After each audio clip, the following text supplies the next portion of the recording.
Et puis, le troisième texte qui nous est proposé pour aujourd'hui est tiré de l'évangile de Luc au chapitre 6.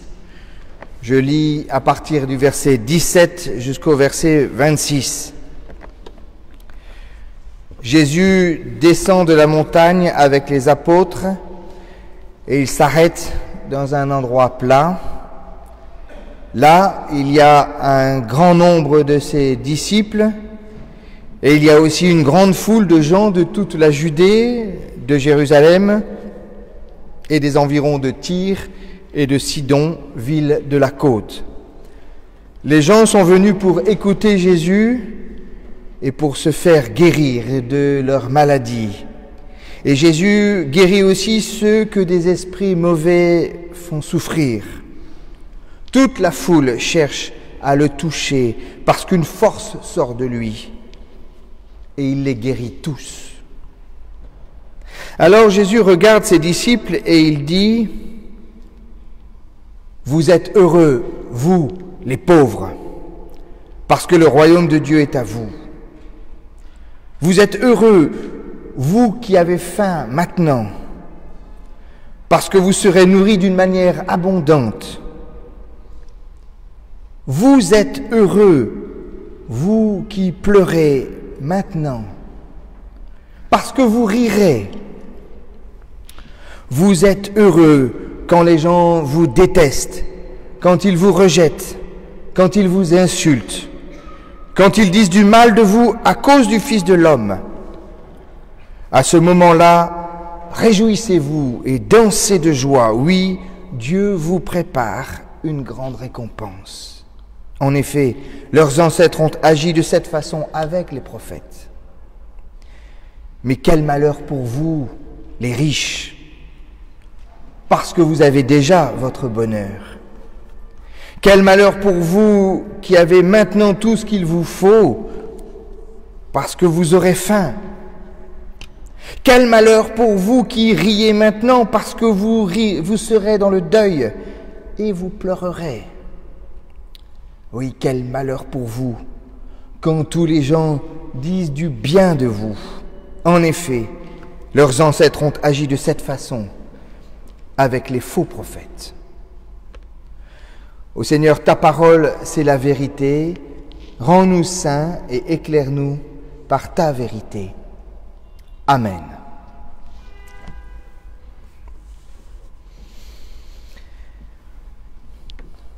Vous êtes heureux, vous les pauvres. Il y a quelque chose de choquant dans cette déclaration lapidaire. Il faut un certain courage pour oser dire ça à des gilets jaunes ou dans le tiers-monde. Si on fait abstraction du fait que c'est Jésus lui-même qui prononce cette phrase, quel est le mot qui vient en premier à l'esprit? Cynisme, provocation, inconscience, moquerie. Dans l'évangile de Matthieu, au moins, Jésus s'adresse au cercle privé de ses disciples quand il décrit les foules à la troisième personne en disant « Ils sont heureux, les pauvres ». Et il ajoute « en esprit ». Et tout de suite, la pilule devient un peu plus facile à avaler, n'est-ce pas? Mais l'évangile de Luc est plus incisif, plus direct et plus personnel. Il s'adresse à ses interlocuteurs directement à la deuxième personne. Vous êtes heureux, vous, les pauvres. Les regardant droit dans les yeux, sans rien ajouter, englobant toutes les pauvretés économiques, spirituelles, affectives, intellectuelles. Et il insiste même en ajoutant maintenant, comme pour augmenter la charge émotionnelle, la personnalisation du discours, vous êtes heureux, vous qui avez faim maintenant, vous qui pleurez maintenant. Et pourtant, ce n'est pas un message adressé aux seuls initiés. Quand Jésus descend de la montagne avec ses apôtres, les 12, Il y a là, dit l'Évangile, un grand nombre de ses disciples, donc les 12, et le grand nombre des disciples, l'Église est là. Et il y a aussi, en plus, une grande foule de gens venus de toute la Judée et de Jérusalem. Donc les Juifs croyants sont là. Et aussi des gens qui viennent des environs de Tyr et de Sidon, les villes de la côte. Donc les païens sont là. Les 12, les disciples, les croyants, les païens. En clair, pour Jésus comme pour l'Église, il ne peut pas y avoir de double langage, avec un discours réservé en interne aux clercs, ce qu'on appelle ici les 12, autrement dit les pasteurs, les prêtres, à la rigueur les conseillers presbytéraux, d'une part, et d'autre part, un discours plus adapté pour le petit peuple de l'Église, ce qu'on appelle les disciples. D'autre part, il ne peut pas non plus y avoir une parole croyante, spirituelle, réservée aux croyants, et une parole plus laïque, plus neutre, plus adaptée à l'espace public, aux athées, aux païens. Non, non, notre parole se doit d'être une, et notre message doit pouvoir être entendu par tous, dehors comme dedans. Et tout ce que nous disons ici doit pouvoir être affiché sur notre façade, sur des vitrophanies, et lu par le premier passant venu.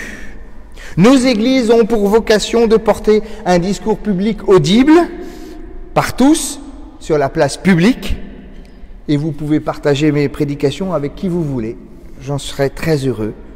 Nous devons nous approprier la parole de l'apôtre Paul qui déclare fièrement au tout début de l'épître aux Romains « Je n'ai pas honte de l'Évangile, il est puissance de Dieu pour sauver tous ceux qui croient, les Juifs d'abord et les autres ensuite. » Je n'ai pas honte de l'Évangile. Mais qui oserait sortir de ce temple et dire au premier SDF, au premier migrant, au premier gilet jaune croisé dans la rue, « Vous êtes heureux, vous, les pauvres !» Il faut oser. Soyons clairs tout de suite. Jésus ne fait pas ici l'apologie de la pauvreté ou de la souffrance rédemptrice. Il ne dit pas qu'il faut souffrir pour être sauvé. La meilleure preuve de ce que je réaffirme ici avec force, avec certitude, c'est le récit lui-même qui le dit. Les gens sont venus pour écouter Jésus, pour se faire guérir de leur maladie. Ça, c'est l'attente des gens.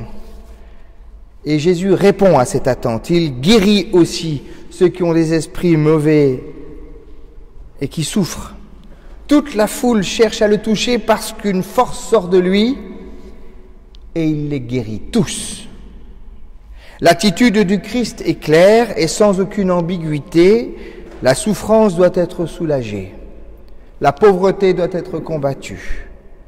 Il n'y a pas de débat, il n'y a pas d'utilité, il n'y a pas de bonne raison de souffrir, de faire souffrir ou de laisser souffrir qui que ce soit. C'est contraire à l'Évangile. Luc raconte comment Jésus prend en charge les attentes et les besoins de la foule sans poser de questions, sans poser de conditions. Tout est donné sans réticence, sans attendre la conversion de qui que ce soit, sans exigence particulière. Un simple toucher suffit. Ce n'est même pas l'occasion de poser un message d'ailleurs, de glisser du Jésus dans la souffrance des gens comme pour mieux les attirer à nous. La diaconie soulage la souffrance, l'évangélisation partage la bonne nouvelle de la résurrection, mais ce sont deux choses différentes. Et ce que Jésus annonce, c'est bien le don du royaume de Dieu, la fin de la fin, les rires après les pleurs, les joies malgré les insultes. Il n'est donc ni dans ses actes, ni dans ses paroles, en train de faire l'apologie de la souffrance ou de la pauvreté. Dont acte. Alors comment faut-il entendre ces paroles « Vous êtes heureux, vous, les pauvres ». Revenons à ce que dit Jésus ce jour-là. Je remarque que contrairement à l'évangile de Matthieu qui ne présente que des déclarations de bonheur, l'évangile de Luc met en miroir des déclarations de bonheur, vous êtes heureux, et des visions de malheur. Quel malheur pour vous! Ainsi, dans son discours s'opposent les pauvres et les riches. Vous êtes heureux, vous les pauvres, parce que le royaume de Dieu est à vous, et quel malheur pour vous les riches, parce que vous avez déjà votre bonheur. Et puis, s'opposent ensuite les pleurs et les rires. Vous êtes heureux, vous qui pleurez maintenant, parce que vous rirez, et quel malheur pour vous qui riez maintenant, parce que vous serez dans le deuil, et vous pleurerez. Et puis enfin, troisième, dernière opposition, entre détestation et approbation. Vous êtes heureux quand les gens vous détestent, vous rejettent, vous insultent, disent du mal de vous à cause du Fils de l'homme. Et quel malheur pour vous quand tous les gens disent du bien de vous. En effet, leurs ancêtres ont agi de cette sorte avec les faux prophètes. Vous pensez certainement qu'il s'agit là d'une opposition un peu simpliste et binaire, et vous n'avez sans doute pas tort. Mais ce qu'on ne peut pas nier, c'est qu'il s'agit là de réalités sociales très actuelles et très concrètes. Je suis même assez stupéfait et pour tout dire admiratif de la pertinence du regard ici posé par Jésus sur les angoisses qui travaillent très précisément notre époque. Quand on regarde l'évolution de la manière d'annoncer l'Évangile au cours de l'histoire, il est frappant de voir combien elle essaye de répondre aux angoisses de son temps. Quand au début du christianisme, le monde était traversé par l'angoisse face à la mort et ce qui se passe après la mort, la proclamation de la résurrection est venue apporter une réponse claire et libératrice. Nous l'avons entendu dans les mots de l'apôtre Paul dans la première lettre aux Corinthiens que nous avons lue. De la même manière, la réforme vise les angoisses de la fin du Moyen-Âge, faites de culpabilité et de crainte sur la manière d'obtenir le salut. Et Luther annonce un salut qui ne se mérite pas, offert gratuitement par la seule grâce de la foi. Quand nos sociétés furent traversées par l'angoisse de l'absurde, de l'incompréhensible, devant l'horreur des 2 guerres mondiales, les églises ont cherché à porter une parole libératrice qui redonne du sens. Et je me souviens très bien des éclaireurs unionistes qui invitaient, quand j'étais jeune, à trouver un sens à sa vie. Et bien de la même manière, exactement sur la même veine, j'ai l'impression que cette triple opposition donnée par Jésus dans l'évangile de Luc entre riches et pauvres, entre rire et pleurs, entre approbation et relégation sociale, traduit d'une manière absolument lumineuse les angoisses qui traversent notre monde d'aujourd'hui, notre époque actuelle. D'abord, cette opposition binaire, facile, entre pauvreté et richesse, jette la lumière sur un immense sentiment d'injustice vécu par nombre de nos concitoyens. 26 personnes posséderaient, nous dit-on, autant que la moitié de l'humanité, 3,5 milliards d'êtres humains. C'est ce que dénonce l'ONG Oxfam d'une manière absolument contestable et caricaturale. Et tout le monde de s'indigner. Osez parler ISF autour de vous. Osez parler du salaire de Carlos Ghosn. Et vous verrez immédiatement le ressentiment et la jalousie prendre le dessus sur toute autre considération, fût-elle rationnelle.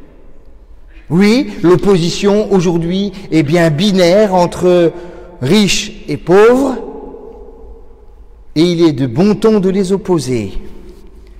Tout écart de salaire, toute différence de patrimoine sont vécus par principe comme injustes et illégitimes, ou tout au moins suspects.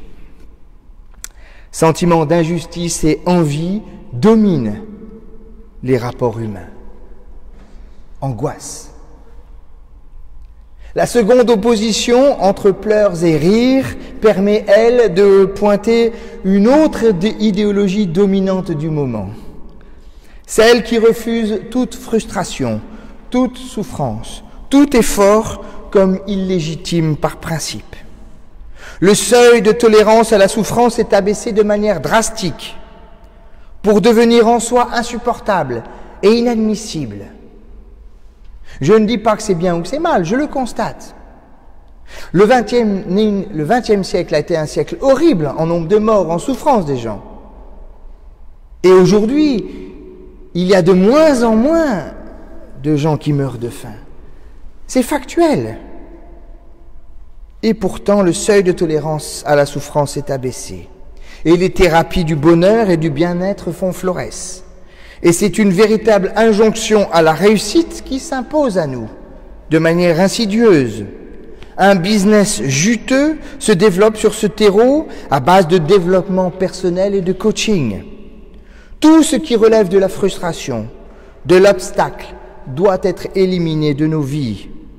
On nous affirme que notre désir fait loi et que rien ne doit s'y opposer. Et même dans les églises, vous devez d'être heureux et si possible de le montrer aux autres par un large sourire. Et quand on vous demande « ça va ?», ne dites jamais la vérité parce que vous allez embarrasser les gens. Le refus de la souffrance est tel qu'il nous pousse chaque jour un peu plus dans les bras des véganes qui nous culpabilisent d'utiliser les animaux pour subvenir à nos besoins. L'obligation au bonheur, l'obligation à la réussite sans souffrir domine nos vies. Angoisse. Vais-je réussir ? La dernière opposition pointée par Jésus se joue entre l'approbation et la détestation. Je ne sais pas si vous avez, comme moi, suivi cette nouvelle affaire qui secoue le petit monde des réseaux sociaux, mais la Ligue du LOL me semble tout à fait emblématique de cette troisième angoisse qui nous traverse tous. Certains jeunes journalistes se sont ligués pour injurier, railler, ridiculiser, harceler celles et ceux, surtout celles d'ailleurs, qui avaient le malheur de ne pas leur plaire, trop féministes, trop juives, que sais-je encore. Nous vivons dans une culture du selfie qui réaffirme le moi narcissique en quête de lui-même. Comptabilisons le nombre de likes sur les réseaux sociaux, pris dans une quête éperdue de visibilité et de reconnaissance, dans l'obligation d'être dans la lumière pour exister aux yeux des autres. La quête de reconnaissance est un puits sans fond qui engloutit nombre de nos concitoyens. Angoisse. Triple angoisse donc, pointée très justement par l'évangile du jour. Mais est-ce un simple constat fait par Jésus pour nous aider à y voir plus clair et qui ne prétend à rien d'autre que de décrire notre réalité ? Vous êtes heureux, vous êtes malheureux, vous ? Ou est-ce que la parole de Jésus relève d'un acte de langage performatif qui provoque ce qu'il déclare en essayant de changer une situation inacceptable ? En clair, ça change quoi quand Jésus prononce ces mots pour nous ? Vous êtes heureux, vous les pauvres, parce que le royaume de Dieu est à vous. Une première manière de recevoir cette parole de Jésus serait d'y voir la promesse d'un retournement de situation. Selon le principe bien connu, les premiers seront les derniers. Mais sincèrement, n'est-ce pas là une consolation un peu facile qui essaye de faire accepter le scandale des injustices ici et maintenant pour une consolation future, hypothétique et aléatoire?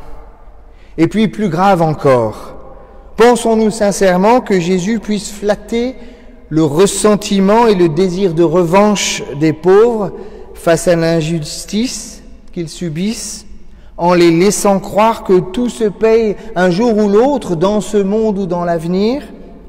Pensons-nous réellement que Jésus attise la haine des uns contre les autres? Une seconde lecture nous invite à recevoir cette parole de Jésus comme un appel à faire de la place pour Dieu dans nos vies. Selon le principe physique incontestable que rien ne peut rentrer dans une bouteille pleine, il convient de la vider un peu si on veut que Dieu y entre.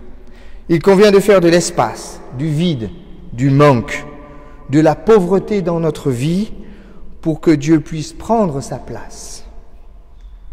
L'éloge de la pauvreté ne serait alors qu'un appel à mettre sa foi au bon endroit en renonçant à la toute-puissance, au plein.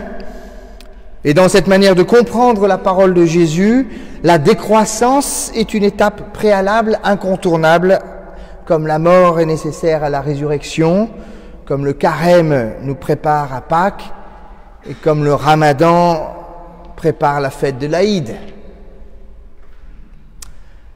Moi, j'entends cette parole tout autrement. Je la reçois comme un appel à suivre le Christ là où il est, sur ce chemin même de la pauvreté.